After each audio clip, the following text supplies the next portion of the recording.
Welcome to मंत्रा।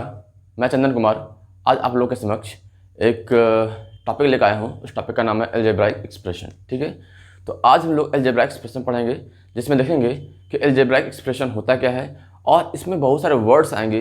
उन सारे words का मीनिंग को भी समझेंगे और फिर कुछ क्वेश्चंस को करेंगे ताकि हमको वो चीज़ क्लियर हो सके कि आखिरकार अलजेब्राइक एक्सप्रेशन क्या है और डिफरेंट ऑपरेशंस यानी कि addition, subtraction, multiplication and division इसके अंदर में कैसे करते हैं। जिस प्रकार से नंबर्स को ऐड करते हैं, गुना करते हैं, घटाते हैं या भागा देते हैं, उसी प्रकार से हम लोग जो है अलजेब्राइक एक्सप्रेशन को किस प्रकार से जोड़ते हैं, घटाते हैं, गुना करते हैं, भाग करते हैं, उसको भी सीखेंगे, है ना। तो हम लोग चलते शुरुआत करते हैं किससे, अलजेब्राइक एक्सप्रेशन से।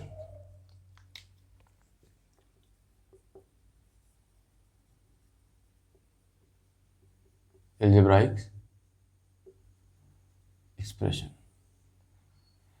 ये जो आपका अलजेब्राइक एक्सप्रेशन है वो होता क्या है। तो अलजेब्राइक जो है वो आया है वर्ड अलजेब्रा से। किससे आया है? अलजेब्रा से। ठीक है, एक्सप्रेशन क्या होता है? The way of expression something, किसी चीज को व्यक्त करना, दैट एक्सप्रेशन। ओके, तो मान लीजिए आपके यहाँ एक रेक्टेंगल दिया गया है ना। तो रेक्टेंगल क्या करते हैं आप, अगर इसके एरिया को फाइंड करना है आपको, है ना, तो आप क्या करते हैं, लेंथ इंटू ब्रेथ करते हैं, लेंथ इंटू ब्रेथ। यानी कि आप क्या किए यहाँ पे कि एरिया जो हमारा रेक्टेंगल का है उसके एरिया को आपने लेंथ और ब्रेथ के प्रोडक्ट के फॉर्म में एक्सप्रेस किया। ठीक है, तो ये आपका क्या हो गया, जिसमें आपने वेरिएबल्स का इस्तेमाल किया, एल और बी। ठीक है, अब ये वेरिएबल क्या होता है, चलिए समझते हैं वेरिएबल क्या होता है। वेरिएबल क्या होता है और साथ में कांस्टेंट क्या होता है। क्योंकि आप यहाँ जो एरिया है, आप बचपन से पढ़ते हुए आ रहे हैं कि एरिया ऑफ रेक्टेंगल जो होता है वो लेंथ इंटू ब्रेथ ही होता है। तो आप यहाँ जो लेंथ इंटू ब्रेथ का इस्तेमाल किया है, यहाँ वर्ड जो आपने जो अल्फाबेटिकल सिंबल लिया है लेंथ और ब्रेथ, वो है क्या। तो लेंथ और ब्रेथ जो है वो आपका, जो यहाँ पे एल और बी आप जो लिया है वो क्या है, आपका एक वेरिएबल है। क्या है? वेरिएबल है। यानी कि आप जो यहाँ एल है उसके जगह पे आपको बोल दिया जाए कि एल का वैल्यू 4 ले लीजिए और बी का वैल्यू 3 ले लीजिए और इसका एरिया फाइंड कीजिए, है ना। मतलब length of the given figure can vary, है ना। अगर डिफरेंट रेक्टेंगल्स होगा तो उसका लेंथ अलग होगा, उसका ब्रेथ अलग होगा। यानी कि आप जो फॉर्मूला, एक जनरल फॉर्मूला बनाए हैं लेंथ इंटू ब्रेथ का, उस एल इंटू बी पे एल का कोई वैल्यू आएगा एज पर द क्वेश्चन, है ना, कि आपका लेंथ कितना दिया हुआ है और ब्रेथ कितना दिया हुआ है ना। तो ये आपका लेंथ और ब्रेथ जो है उसका वैल्यू वेरी कर सकता है फ्रॉम क्वेश्चन टू क्वेश्चन। लेकिन आप जो यहाँ कॉन्स्टेंट, आपका जो वैल्यू है 4 और 3, मान लीजिए आपको दे दिया गया है कि एक रेक्टेंगल है जिसका लेंथ 4 है, ब्रेथ 3 है, तो क्या अगर बोल दिया है कि ये 4 3 है तो क्या बदल जाएगा? नहीं बदलेगा। लेकिन अगर बोल दे कि इसका यहाँ जो है आपका फिगर, उसका लेंथ और ब्रेथ ही दिया हुआ है, लेंथ एल है और ब्रेथ बी है, तो आप अपने रिक्वायरमेंट के हिसाब से आप लेंथ का कोई वैल्यू ले सकते हैं और ब्रेथ का कोई वैल्यू ले सकते हैं। इसका मतलब ये है कि आपका एल और बी का वैल्यू वैरी कर सकता है ना। लेकिन यहाँ 4 और 3 जो दिया हुआ है उसका वैल्यू वैरी कभी भी नहीं करेगा। तो जो जिसका वैल्यू वैरी नहीं कर सकता, जिसका वैल्यू चेंज नहीं हो सकता, जिसका वैल्यू फिक्स्ड है ना, उसको बोलते हैं कांस्टेंट। क्या बोलते हैं? कांस्टेंट बोलते हैं। किसको? हुज वैल्यू डजंट चेंज, और वी कैन से, लोग कह सकते हैं हुज वैल्यू इज फिक्स्ड। जिसका वैल्यू फिक्स्ड हो या जिसका वैल्यू चेंज ना करे, जिसका वैल्यू वैरी ना करे, उसको बोलते हैं हम लोग क्या? कांस्टेंट। जैसे 4 3 कोई भी नंबर्स होगा वो हमारा क्या है, एक कांस्टेंट की तरह होता है। क्योंकि अगर हम 4 बोले हैं मतलब 4 ही होगा, 3 बोले मतलब 3 होगा, 3 का कोई और मतलब नहीं हो सकता है। That's why that is called constant, जिसका वैल्यू चेंज ना हो, जिसका वैल्यू फिक्स्ड हो, जिसका वैल्यू वैरी ना करे। ठीक है, लेकिन वेरिएबल क्या होता है? तो वेरिएबल वर्ड से आया हुआ है वेरिएबल, यानी कि वैरी करने के लिए एबल, वैरी करने के लिए एबल, है ना। तो आ गया क्या? वेरी एबल, है ना। तो मतलब क्या है? Whose value can vary, whose value can vary, है ना। या बोल सकते हैं क्या हम लोग, और whose value is not fixed, is not fixed. या फिर कह सकते हैं whose value can be change, whose value can be changed, है ना। तो ये डिफरेंस है हमारा किसमें, वेरिएबल और कांस्टेंट में। तो अलजेब्रा एक्सप्रेशन में जो है हम लोग क्या करते हैं, अलजेब्रा मतलब क्या, जहाँ पे हम लोग किसी चीज़ को जोड़ते हैं, घटाते हैं, गुना करते हैं, भाग करते हैं, दैट इज अलजेब्रा, है ना। जहाँ पे हम लोग नंबर्स के साथ खेलते हैं, है ना, नंबर्स का एडिशन करते हैं, नंबर का सब्सट्रैक्शन करते हैं, नंबर का मल्टीप्लिकेशन करते हैं, नंबर का डिवीजन करते हैं, वो हम लोग अलजेब्रा में पढ़ते हैं। तो ये अलजेब्रिक एक्सप्रेशन क्या है, तो जहाँ पर आपका अलजेब्रा एक्सप्रेशन में अब आ गया तो उसमें कांस्टेंट भी आएगा, वेरिएबल भी आएगा। जहाँ पर कांस्टेंट गुना करेंगे किससे, वेरिएबल से, कांस्टेंट को जोड़ेंगे कांस्टेंट से, कांस्टेंट को जोड़ेंगे दूसरे वेरिएबल जोड़ेंगे दूसरे वेरिएबल से, वेरिएबल गुना करेंगे दूसरे वेरिएबल से, है ना। तो जहाँ पर लोग कांस्टेंट वेरिएबल के साथ एडिशन, मल्टीप्लिकेशन, डिवीजन और सब्सट्रैक्शन का काम करेंगे तो हमारा हो जाएगा अलजेब्राइक एक्सप्रेशन। तो अलजेब्राइक एक्सप्रेशन होता कैसा है, तो इसमें कांस्टेंट भी हो, वेरिएबल भी हो। तो आप ये बताइए अलजेब्राइक एक्सप्रेशन होता क्या है, जिसमें कांस्टेंट भी हो, वेरिएबल भी हो, जिसमें आपका अरिथमेटिक ऑपरेटर्स यानी कि प्लस माइनस गुना भागा भी हो, ठीक है। तो उससे बने हुए एक्सप्रेशन को हम लोग कहते हैं अलजेब्राइक एक्सप्रेशन, ठीक है। तो अलजेब्राइक एक्सप्रेशन क्या है, ऐसा एक्सप्रेशन जिसमें कांस्टेंट और आपका वेरिएबल को जो है जोड़ते हैं, घटाते हैं, गुना करते हैं, भाग करते हैं, तो वैसे एक्सप्रेशन को हम लोग अलजेब्राइक एक्सप्रेशन कहते हैं, ठीक है। जिसमें आपका दो टर्म आपका यहाँ पे आ गया, कांस्टेंट और वेरिएबल। जहाँ कांस्टेंट क्या था, जिसका वैल्यू हमेशा फिक्स्ड होता है, चेंज नहीं करता है। जैसे कोई भी नंबर्स हो सकता है, एनी नंबर्स, एनी नंबर 1 2 3 -3 -5 2/5, ये सब क्या है, ये सब का सब कांस्टेंट है। क्यों कि अगर हम 1/2 बोल दिए मतलब वो 1/2 ही है, कुछ और नहीं हो सकता, ठीक है। That's why this is called constant, जो बदलता नहीं है। वेरिएबल जो कि बदलता है as per the situation, as per the question, ठीक है। जहां पर आप उस, और जनरली वेरिएबल्स को है वो अल्फाबेटिकल सिंबल से डिनोट किया जाता है, अल्फाबेटिकल सिंबल से क्या कहता है, इंडिकेट किया जाता है, किसको, वेरिएबल को। तो यहाँ पे आप x y z a b c you can take any alphabetical symbol here, okay. So variable क्या होता है, हुज वैल्यू कैन वैरी, और कांस्टेंट क्या होता है, हुज वैल्यू इज फिक्स्ड, ठीक है। This is all about algebraic expression and constant and variable. Now we will move to the different words and their meanings. कुछ एग्जांपल्स ले लेते हैं हम लोग किसका, अलजेब्रिक एक्सप्रेशन का। पहला एग्जाम्पल 2x² + 4x + 5, ये क्या है, आपका एग्जाम्पल है किसका, अलजेब्रिक एक्सप्रेशन का। जहां पर आपका क्या है कि कांस्टेंट भी है, जैसे 2 हो गया, 4 हो गया, 5 हो गया, ये सब कांस्टेंट टर्म्स, कांस्टेंट्स है। x मैंने यहाँ वेरिएबल लिया है, जिसमें यहाँ जो वेरिएबल और कांस्टेंट है मल्टीप्लिकेशन में है। यहाँ ये वाला आपका जो कांस्टेंट और वेरिएबल है वो मल्टीप्लिकेशन में है, ये कांस्टेंट है जो कि एडिशन में है। और फिर ये कांस्टेंट वेरिएबल और जो कांस्टेंट हमारा है वो प्लस के साथ जुड़ा हुआ है, यानी दूसरे अलजेब्रिक ऑपरेटर यानी कि अरिथमेटिक ऑपरेटर से जुड़ा हुआ है। अरिथमेटिक ऑपरेटर्स में आता क्या क्या है, अरिथमेटिक ऑपरेटर्स, इसमें क्या आते हैं, प्लस माइनस गुना भाग, ठीक है। Addition, subtraction, multiplication and division, ये अरिथमेटिक ऑपरेटर्स में कहलाते हैं, ठीक है। और भी हैं लेकिन हमको इतना ही देखना है, अरिथमेटिक ऑपरेटर्स में प्लस माइनस गुना और भागा। तो यहाँ पे हम लोगों ने क्या किया है कि कांस्टेंट और वेरिएबल्स को गुना किया, जोड़ा, ठीक है। तो ये आपका क्या हो गया, अलजेब्रिक एक्सप्रेशन हो गया।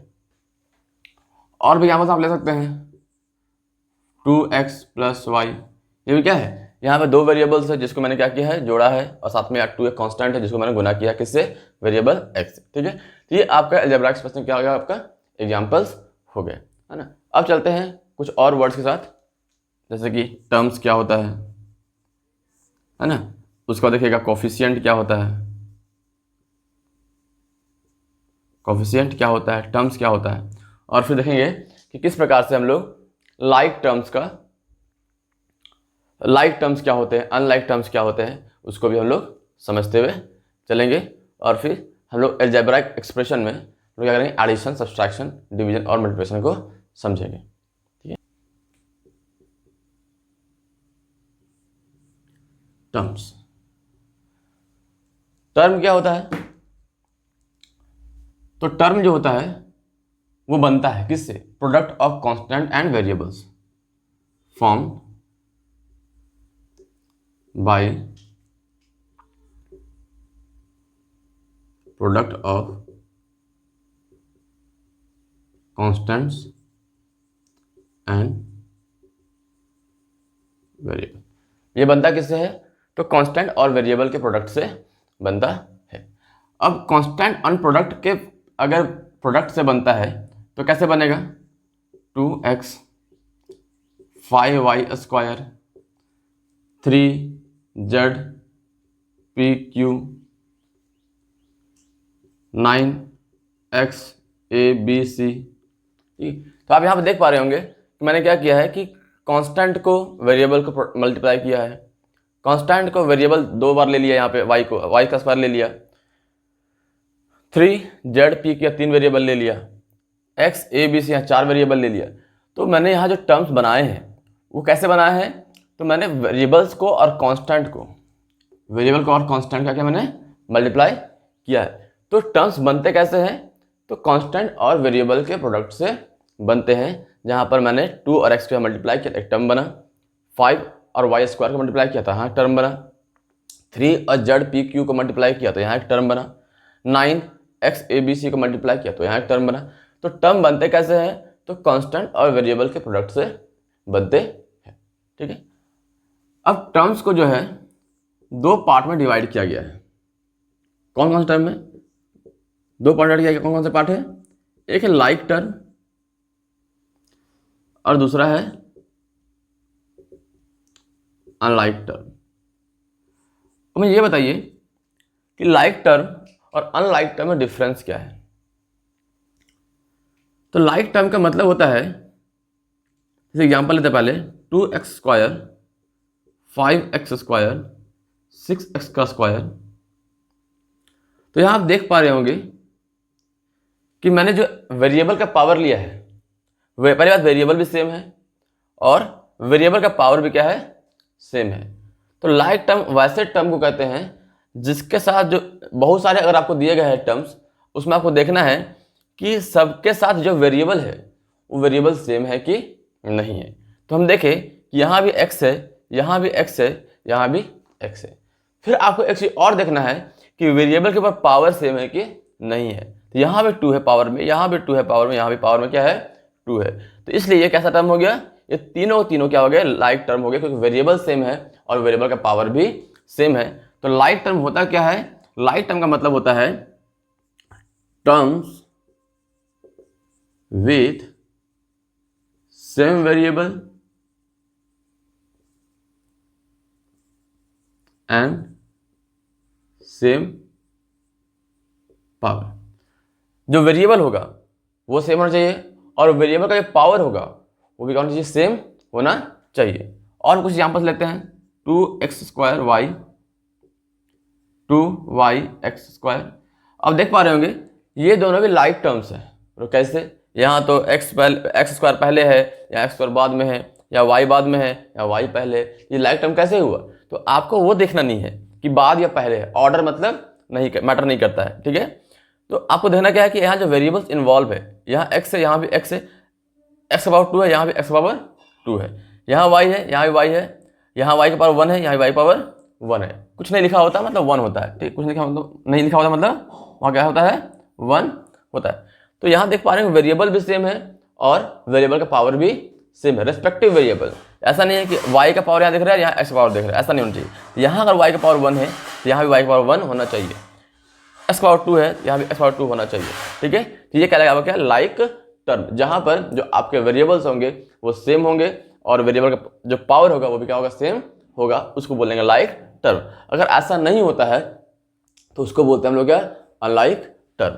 जैसे एग्जांपल लेते हैं हम अनलाइक टर्म का। एग्जांपल बोल सकते हैं अनलाइक टर्म को terms with either different variable और वेरिएबल विथ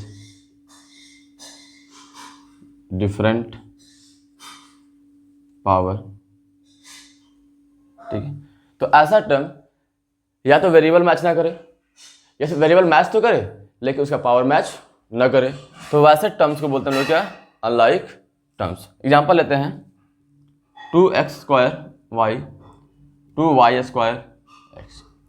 आप यहाँ देख पा रहे होंगे क्या वेरिएबल मैच कर रहा है, यहाँ भी x है, यहाँ भी x है, y है y, बट आपका वेरिएबल का पावर मैच नहीं कर रहा है। यहाँ x पावर 2 है, यहाँ पे x पावर 1 है, यहाँ y पावर 1 है, यहाँ y पावर 2 है, यानी आपका कांस्टेंट तो मैच कर रहा है बट उसका पावर मैच नहीं कर रहा है, इसलिए कैसा टर्म हो जाएगा, अनलाइक टर्म का एग्जांपल हो जाएगा। या फिर ये हो सकता है 3x 4y, ये दोनों भी क्या है, अनलाइक टर्म है। क्यों, यहाँ आपका वेरिएबल मैच नहीं कर रहा है।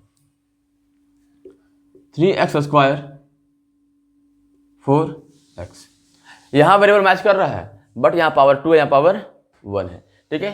तो ये आपको हो जाएंगे अनलाइक टर्म्स के एग्जाम्पल, और यहाँ जो मैंने लिखे हैं वो जाएगा आपका लाइक टर्म का एग्जाम्पल, जहाँ पर सेम वेरिएबल एंड सेम उस वेरिएबल का सेम पावर होना चाहिए। अनलाइक टर्म या तो डिफरेंट वेरिएबल्स हो, या फिर जो आपका वेरिएबल अगर सेम है तो उसका आपका जो पावर है वो डिफरेंट होगा, तो वो आपका अनलाइक टर्म्स कहलाएगा, ठीक है। आई होप यहाँ तक आपको समझ में आया होगा कि कांस्टेंट क्या होता है, वेरिएबल क्या होता है, टर्म क्या होता है, लाइक टर्म क्या होता है, अनलाइक टर्म क्या होता है, ठीक है। अब हम लोग देखेंगे कोफिशिएंट क्या होता है। ओके, हम लोग को समझना क्या है कि कोफिशिएंट क्या होता है, ठीक है। चलिए देखते हैं क्या होता है कोफिशिएंट।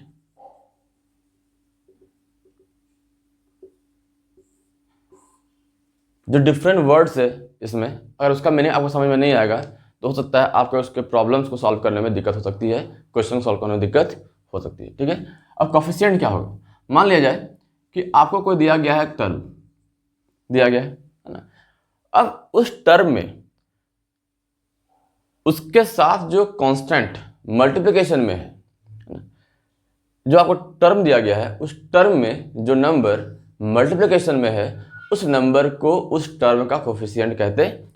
जैसे 2x² अगर आपको दिया गया है, यहाँ जो 2 है वो क्या है, आपका कोफिशिएंट है, क्या है, कोफिशिएंट है ना? तो वो नंबर जो दिए हुए वेरिएबल के साथ मल्टीप्लिकेशन में है उसको कहते हैं हम लोग क्या, कोफिशिएंट कहते हैं। जैसे कि आपको देते हैं यहाँ पे 4x² + 2x + 3, और आपको बोल दिया जाए कि यहाँ पे बताइए कि x का स्क्वायर में कोफिशिएंट क्या है, तो x का स्क्वायर है कोफिशिएंट है, तो उसके साथ कौन सा नंबर मल्टीप्लिकेशन में है, 4 है, तो 4 यहाँ क्या कहलाएगा, कोफिशिएंट कहलाएगा, किसका, x² का। 2 उसका कोफिशिएंट नहीं होगा क्योंकि 2 जो है वो x का कोफिशिएंट है, x² कोफिशिएंट नहीं है।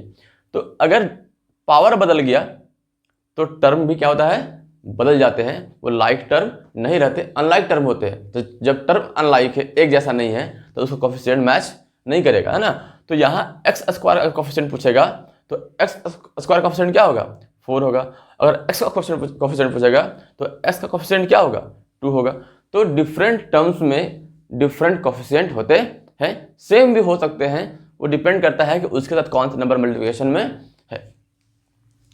दिया हुआ है 5x² + 4y, और आपको पूछ दे कि बताइए कि y का कोफिशिएंट क्या है, तो आपको देखना है कि y के साथ कौन सा नंबर मल्टीप्लिकेशन में है। तो मैंने देखा कि y के साथ कौन सा नंबर मल्टीप्लिकेशन में है, तो y के साथ जो है वो 4 मल्टीप्लिकेशन में है, इसलिए यहाँ पे 4 क्या कहलाएगा, y का कोफिशिएंट कहलाएगा। लेकिन पूछेगा कि x² कोफिशिएंट क्या है, तो x² का जो कोफिशिएंट है कितना है, 4 के बराबर है, ठीक है। तो डिफरेंट टर्म्स का डिफरेंट कोफिशिएंट होता है। तो यहाँ पे आप समझे कि आखिर का कोफिशिएंट होता क्या है। तो कोफिशिएंट क्या होता है, तो कोफिशिएंट्स आर द नंबर,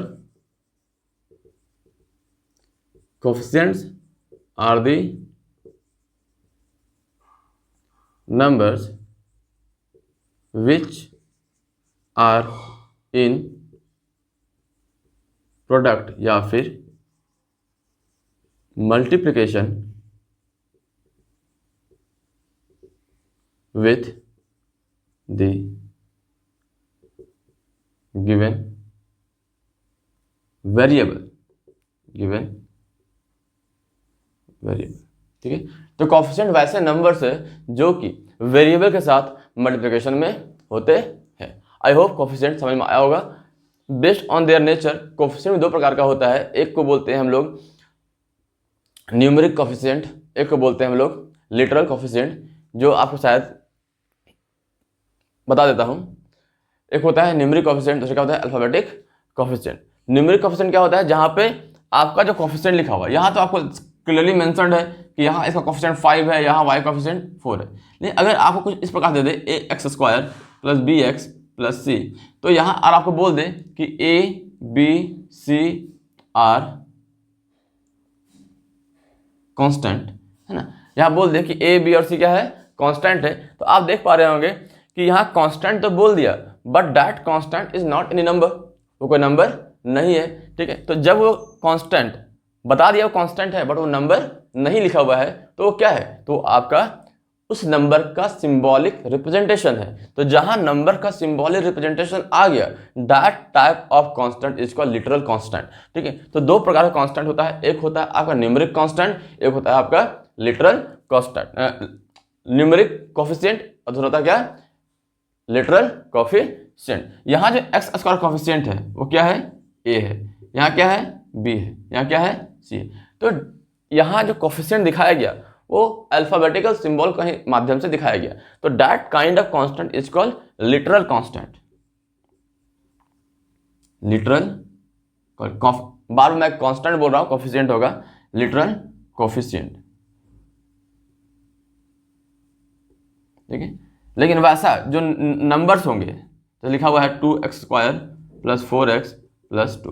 ठीक है, तो ये जो आपको यहाँ जो आपको कोफिशिएंट दिए गए हैं, यहाँ 2 है, यहाँ 4 है, ये कैसे कोफिशिएंट है, तो ये आपके न्यूमेरिक कोफिशिएंट है, NUMERIC, numeric,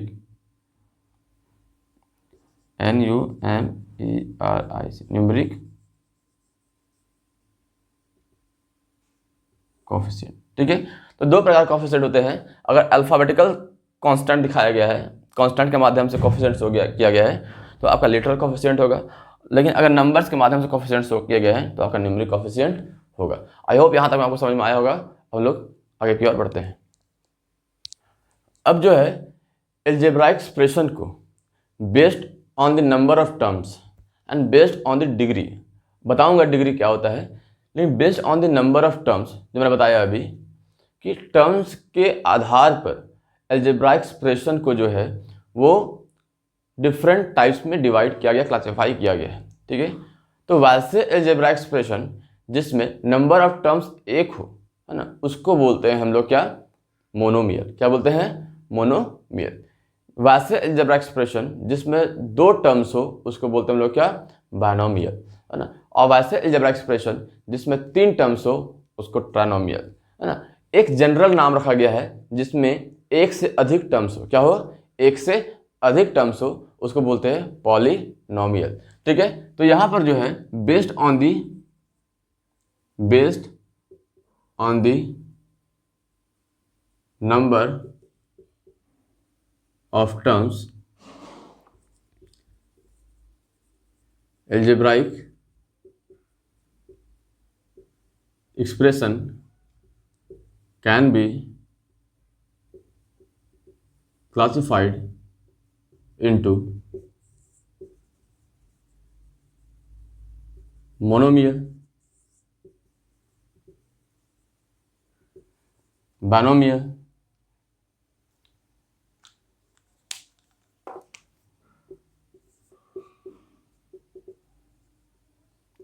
trinomial, and for general term polynomial। ठीक है, तो नंबर ऑफ टर्म्स के आधार पर जो है अलजेब्राइक एक्सप्रेशन को डिफरेंट कैटेगरीज में डिवाइड किया गया है। मोनोमियल जिसमें सिर्फ वन टर्म हो, only one term, only one term, जिसमें दो हो उसको बायनोमियल। बायनोमियल क्या होता है, सिर्फ 2 टर्म होते हैं, ओनली 2 टर्म्स, ओनली 2 टर्म्स। सबका एग्जांपल भी देखेंगे हम लोग। ट्राइनोमियल जिसमें 3 टर्म्स हो, पॉलिनोमियल जिसमें more than 1 term, more than 1 term. ठीक है, 1 और मोर देन 1 टर्म बोल सकते हैं, 1 और मोर देन 1 टर्म, 1 और मोर देन 1 टर्म। ठीक है, जिसमें एक या एक से अधिक टर्म हो उसको पॉलिनोमियल कहते हैं। तो ये आप अगर पॉलिनोमियल चैप्टर पढ़ते तो उसमें आप पढ़ते कि टाइप्स ऑफ पॉलिनोमियल कितने होते हैं, तो आप मोनोमियल, बाइनोमियल, ट्राइनोमियल करके पढ़ते, ठीक है। क्योंकि ये अलजेब्रा एक्सप्रेशन है तो पॉलिनोमियल भी जो है इसके अंडर ही आता है। तो यहाँ पर अलजेब्रा एक्सप्रेशन को डिफरेंट कैटेगरीज में डिवाइड किया गया है based on the number of terms. तो पहला जो हमारा है वो मोनोमियल है जिसमें सिर्फ एक टर्म होता है, बाइनोमियल जिसमें 2 टर्म होता है, ट्राइनोमियल जिसमें 3 टर्म होता है, और पॉलिनोमियल जिसमें एक या एक से अधिक टर्म होते हैं, ठीक है। एक और होता है जिसको बोलते हैं कांस्टेंट पॉलिनोमियल।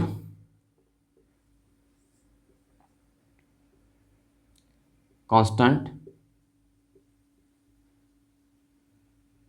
पॉलिनोमियल, ठीक है।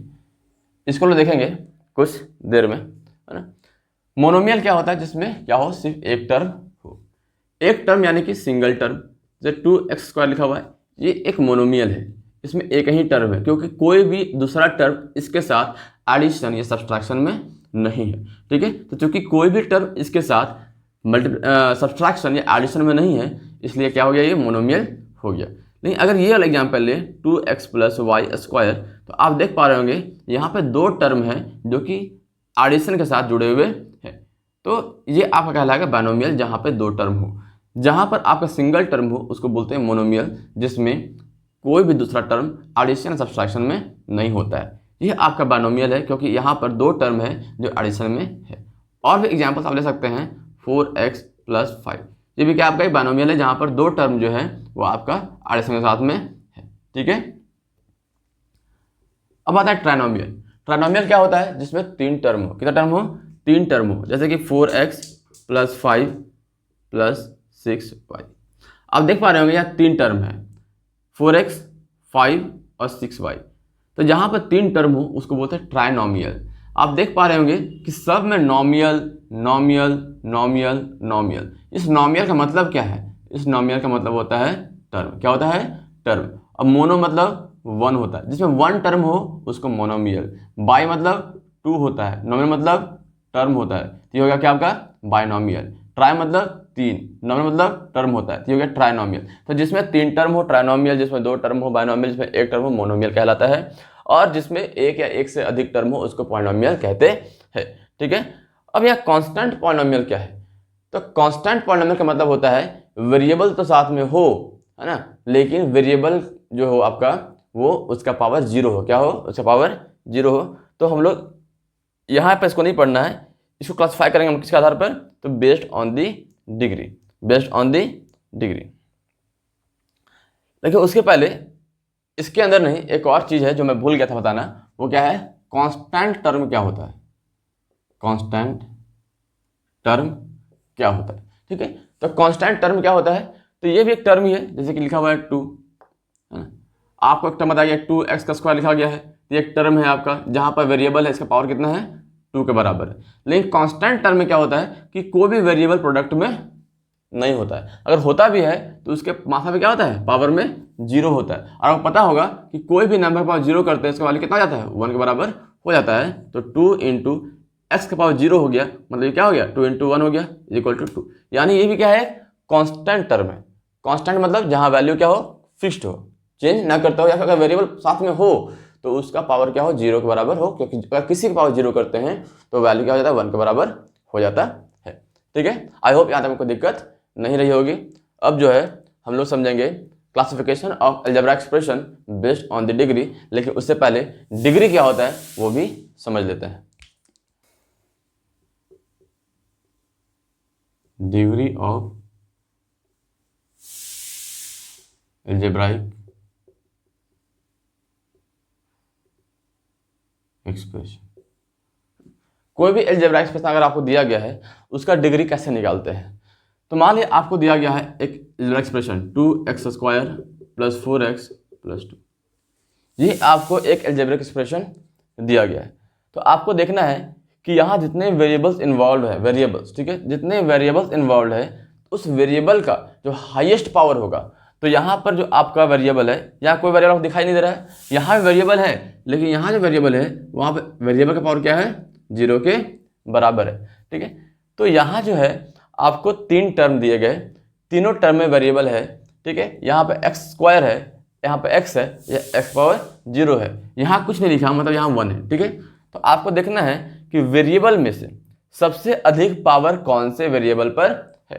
तो मैंने देखा कि इस वाले टर्म, फर्स्ट टर्म पे जो है जो वेरिएबल, उसका पावर सबसे हाईएस्ट है।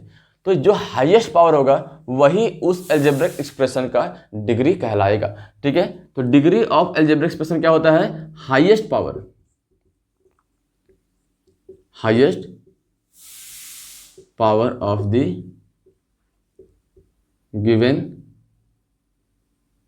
Algebraic expression. जो भी आपको अलजेब्रिक एक्सप्रेशन दिया गया है, उस अलजेब्रिक एक्सप्रेशन का हाईएस्ट पावर क्या है? तो जो उसका हाईएस्ट पावर होगा वही इस अलजेब्रिक एक्सप्रेशन का डिग्री कहलाएगा। यानी आपको जो दिया है हम यहाँ पे अलजेब्रिक एक्सप्रेशन, उसका डिग्री कितना है? तो उसका जो डिग्री है वो आपका 2 के बराबर है, ठीक है। और भी कुछ एग्जाम्पल्स लेते हैं हम लोग। 4x³ + 3x power 4 + 2x + 5। मैं यहाँ पे लिया हूँ क्या? एक अलजेब्रिक एक्सप्रेशन जहाँ पर मैंने लगभग 4 टर्म्स लिए हैं। आप देख रहे होंगे यहाँ x पावर 3 है, यहाँ x का पावर 4 है, और यहाँ x पावर क्या है? 1 के बराबर है। तो यहाँ पे आपको हाईएस्ट पावर क्या दिख रहा है? तो हाईएस्ट पावर क्या है यहाँ पे? 4 के बराबर है। इसलिए इसकी डिग्री कितनी हो गई? इसकी डिग्री जो है वो 4 के बराबर हो गई, ठीक है। और भी एक एग्जाम्पल लेते हैं। 2x³ + 4x² + 5x + 5, ठीक है। यहाँ मैंने जो अलजेब्रिक एक्सप्रेशन लिया है वहाँ पे हाईएस्ट पावर क्या है? तो हाईएस्ट पावर जो है वो 3 के बराबर है। इसलिए इसकी डिग्री कितनी हो जाएगी? इसकी डिग्री जो है वो 3 के बराबर हो जाएगी, है ना। तो आपका डिग्री क्या होता है? तो डिग्री का मतलब होता है किसी भी अलजेब्रिक एक्सप्रेशन का जो है हाईएस्ट पावर क्या है। तो हाईएस्ट पावर जो होगा वही उस अलजेब्रिक एक्सप्रेशन का जो है वो डिग्री कहलाएगा। आई होप यहाँ तक कहीं दिक्कत नहीं रहा होगा। और जो हम लोग अगले वीडियो में पढ़ेंगे वो पढ़ेंगे कि 2 अलजेब्रिक एक्सप्रेशन को नहीं वो नहीं पढ़ेंगे। हम लोग पढ़ेंगे types of algebraic expression based on the degree, है ना। डिग्री के आधार पर कितने प्रकार के अलजेब्रिक एक्सप्रेशन होते हैं। और उसका अगला वीडियो जो आएगा उसमें आएगा कि किस प्रकार से 2 अलजेब्रिक एक्सप्रेशन को जोड़ते हैं, घटाते हैं, गुना करते हैं, भाग करते हैं, ठीक है। तो इन सारी चीज़ों को हम लोग अगले वीडियो में सीखेंगे। आज के लिए इतना ही। Thank you.